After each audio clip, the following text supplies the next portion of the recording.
Loving Eliza by Ruth and Nordin, Chapter 8. Eliza pushed John off of her and quickly stood up. What was she doing? Kissing a man who'd never kissed a woman before. She had kissed virgins before, and there was always that tentative moment in the kiss, like they weren't sure of what to do next.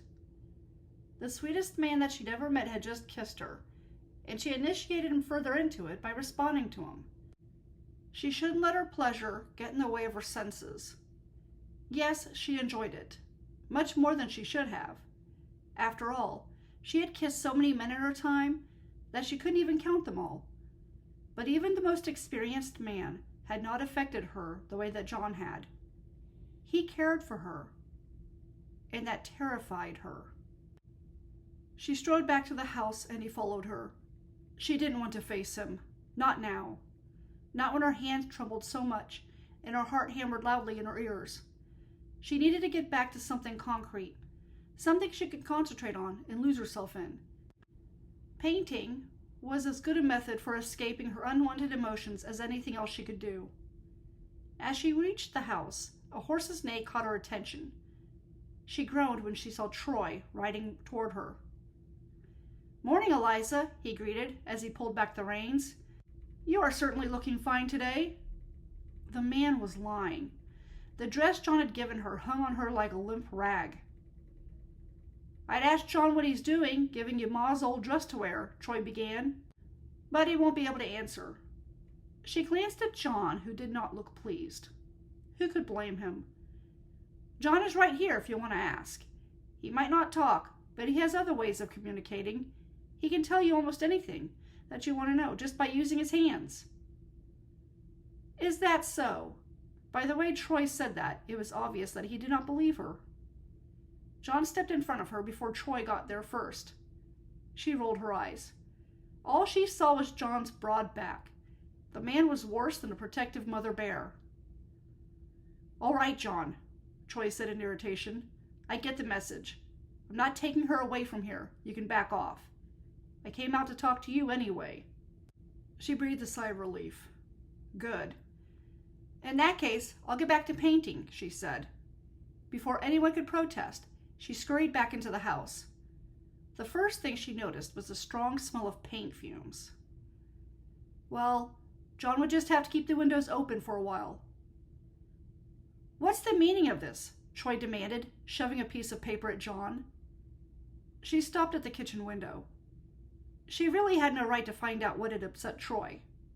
After all, it wasn't like he was speaking that loud.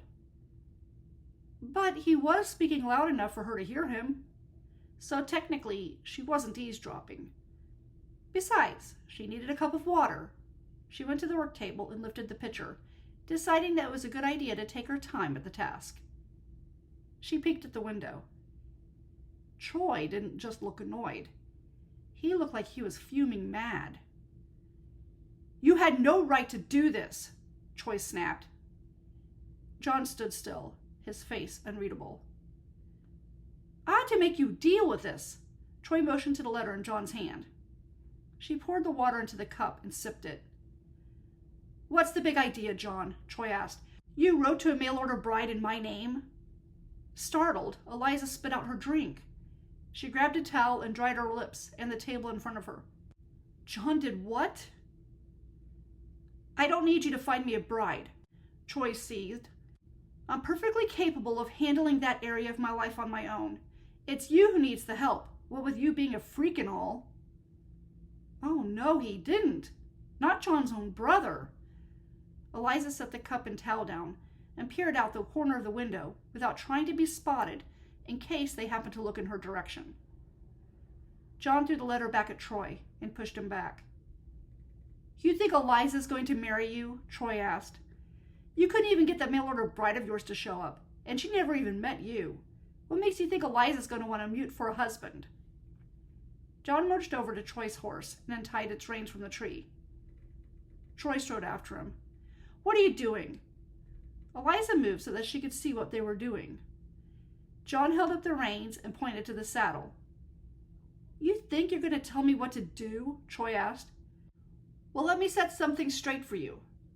No one orders me around, you understand? Then he pushed John away from his horse. John made a move toward Troy, but stopped and then waved him off the property. I'm not marrying Kara. You hear me? Troy jumped on his horse. I told her that my mute, freak brother wrote the letter as a joke. She will not be coming. He glared at John. Since when did you learn to write anyway? Aaron teach you? John shrugged. It probably was him. He's soft. Just keep your nose out of my business. Then he tapped the horse on the sides with his boots. As the horse trotted off to land, he called out something. Eliza couldn't make out what it was, but John rolled his eyes. She expected John to come into the house, but he didn't. Instead, he strode over to the shed that he worked in, entered it, and slammed the door behind him. Who could blame him for being upset? Apparently it wasn't just most of the town who thought John wasn't worth the time or effort to treat with respect. She had no siblings, but if she had, she'd like to think that she would be close to them. The more she got to know John and the people in town, the less she wanted to know about them. She didn't know why she had assumed that a small town would have a friendly feel to it. In a bigger place like Omaha, it was easy to be impersonal. She had made a few good friends, other prostitutes like herself who had nowhere to go. She had learned to appreciate what she had and to not think of things that could have been. That's where unhappiness came from, not being content with what one had. Always looking at how things could be better, always wondering what if. She recalled her first friend at the saloon. Maggie had been a prostitute for 5 years when Eliza was sold into the business. Maggie was miserable there, and she ended up committing suicide. That was when Eliza decided that she would stop feeling sorry for herself. Yes, what had happened to her was bad. Her uncle had taken advantage of her, and then he had lied about it. To cover up his sin, he sold her to Ross. And she would never forget how mad Ross was when he discovered that she'd been carrying a child.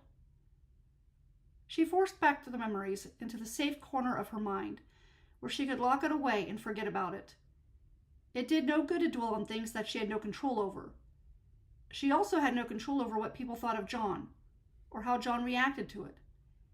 All she could do was control how she reacted to it. Like everything else in life, she had to deal with it the best she knew how. So she put on a smile and found reasons to be thankful. She glanced around the room. She had food and shelter. She had a generous employer who was also kind. She was no longer a prostitute. She was a lady. She could finally walk through town without pretending that the stares and whispers didn't bother her. People now treated her with respect. It was a good feeling. Yes, she had lots to be thankful for, and she would do her part to make life better for those around her. She returned to the paint and got back to work. That Sunday, Eliza put on a modest dress and adjusted her hat. It was as hot as August could get, but that was the price she paid for being a lady. Her clothing had not covered all of her when she worked at the saloon, but she worked for John now. Honest work. Work she was grateful to have. And if no one could appreciate John and the fact that he had given her a good job, and if she was doing honest work, well, that was their problem, not John's and not hers. Determined, she took one last look at her reflection and nodded. She left her home and strode over to John's house. As she made it up the steps, he opened the door. "You look nice," she greeted. "Isn't it a beautiful day? It's the perfect day for a Sunday ride into town." Even as she said it, she batted away a couple of flying insects that circled her head. She laughed. "I guess the bugs think it's a nice day, too." He pointed to his ring finger. Rolling her eyes, she decided to ignore him today. He seemed to think that just because they were going to church, it was the right time to propose. Well, that wasn't exactly true either. He seemed to think that every day was a good day to propose, and any reason was a good reason. "I can't wait for Daphne to show up," she said.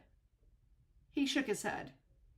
Pretending that she didn't notice, she turned around and headed for the wagon. "We don't want to be late. I have a feeling that things will go fine today." He closed the door behind him and walked after her. She waited for him to get the horses hooked up, before she hopped into the wagon. When she saw his exasperation, she giggled. "I know. I should have let you help me in, but I didn't want to wait." That was a lie, and by the expression on his face, she knew he realized it. Oh well, let him realize it. As long as she didn't have to say it, it didn't matter. The truth was, she didn't want him to help her in again because last time he actually kissed her on the cheek and held her in his arms before he would let her get in. She really had no business to enjoy that. For all reasonable purposes, he was practically married to Daphne. But what if Daphne didn't come? It had been 2 months since she was supposed to arrive. Eliza sighed and forced her attention to the scenery as he urged the horses forward. It was best if her thoughts did not drift in that direction. It was enough that she had agreed to go to the gathering the town was putting on that evening. She wasn't originally going to go, but when Troy and Willie asked her, she figured that she'd better go with John. If nothing else, it got the 2 men to back off. Never mind that it was nice knowing that she would go with John.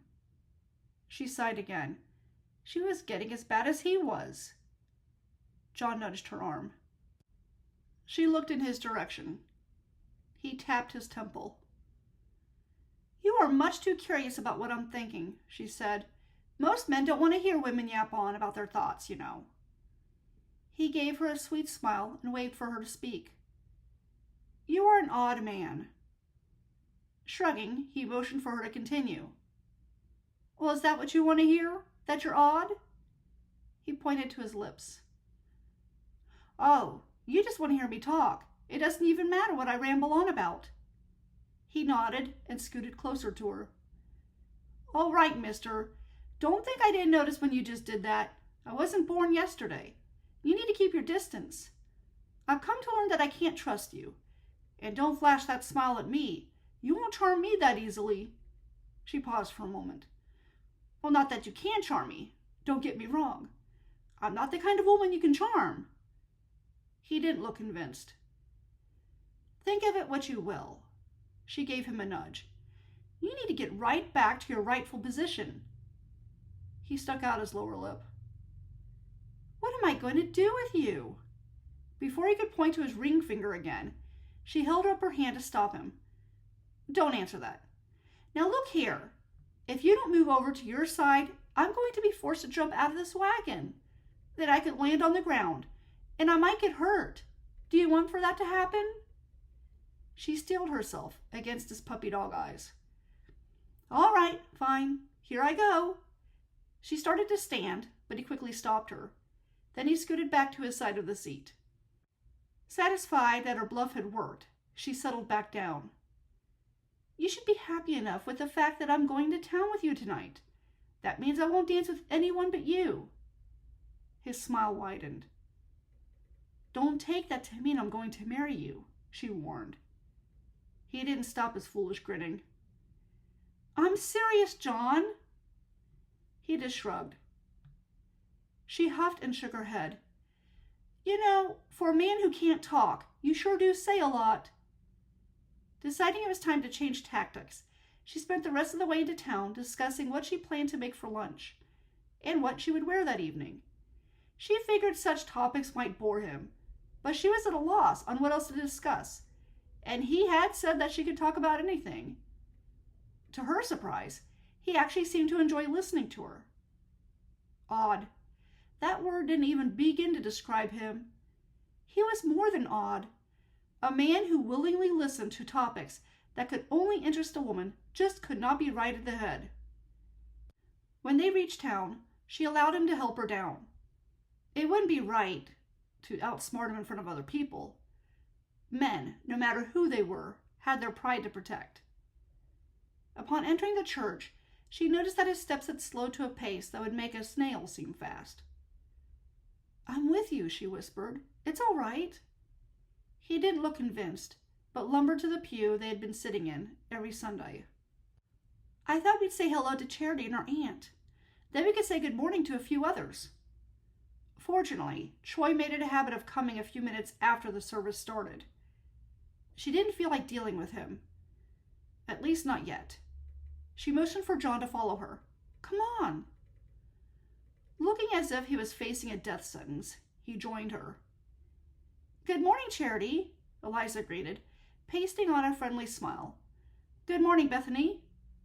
The two women turned from talking to Willie and Ralph Custer. Of course, good morning to you too, gentlemen, Eliza quickly added. You're all looking fine. Why, Charity, I do believe you're glowing. Bethany gave a satisfied nod in Charity's direction. You see, I told you it was obvious. Eliza's gaze shifted to Ralph, whose chest puffed up with male pride. Eliza stopped Bethany before she could continue. Let me guess, Eliza began. Charity, are you expecting? Charity blushed. Well, that's wonderful, Eliza replied. Isn't that wonderful, John? John looked as if he wished he was anywhere but there. Eliza returned her attention to the group. Well, it is wonderful. You'll make a terrific mother. We just found out yesterday, Ralph added. The baby will be here in April. Good, Eliza said. That gives me plenty of time to make a gift. Is there anything special you need? Charity shrugged. I don't even know what a baby needs, except for clothes and diapers. I'll think of something then, Eliza assured her. Bethany patted Eliza's hand and leaned forward to whisper in Eliza's ear. You do know that we don't think there's anything inappropriate going on with you and John. I know we haven't had a chance to talk to you the last couple of times that you've been here, but I wanted to clear the air. Charity and I misunderstood the situation. We know better now. Right, because Ralph explained that John was incapable of having a single sexual thought. Eliza supposed that worked in her favor. No one assumed anything was going on, which there wasn't. She did like the respect people were finally giving her, and the last thing she wanted to do was ruin it. Eliza smiled and nodded. It's good to have things resolved. Then she took a step back. I'd better say hi to Addie. Last time she said that she had some recipes for me, and I'm anxious to check them out. She turned but glanced over her shoulder. Congratulations, Charity and Ralph. She led John over to Addie and Frank so they could sit next to them.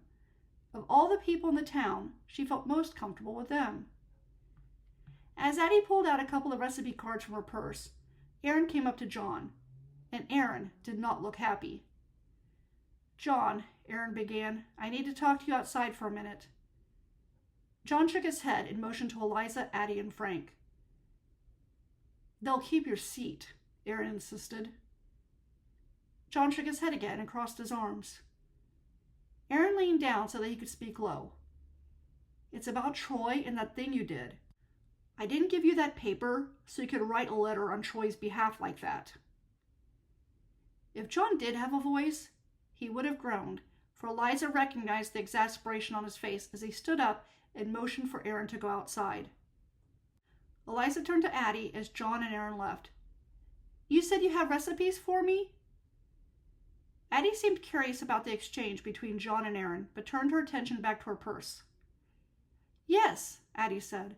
I wrote everything down for my 3 favorite dishes. The best part is that they're simple. Good. Eliza didn't care much for cooking. It was all right, but she would rather be doing other things. She'd never be a gourmet chef, but at least John could eat her food without getting sick. The simpler the better, Eliza said. I'm still learning. Really? Didn't your mother teach you how to cook? Addie asked. A long time ago, Eliza confided. I don't remember much of what she'd taught me. Her mother's lessons had been basic up to the time when her parents died. And after that, there had been no need for cooking. But some of it's coming back to me as I go along, Eliza added. And that was true. She didn't like to lie, especially in church, where she could feel the eyes of the Lord bearing down on her. But he understood that she needed to keep her past a secret. At least she hoped he understood that. John returned as the first hymn started, and she frowned. He didn't look happy. In fact, he looked downright grumpy. She wondered what had happened between him and Aaron. She glanced at Aaron, who seemed equally upset as he stood next to his wife and sang the words of the familiar song. All of her life, Eliza had wished for a brother or sister. Now, she was glad that she'd never had one. It seemed to be more trouble than it was worth.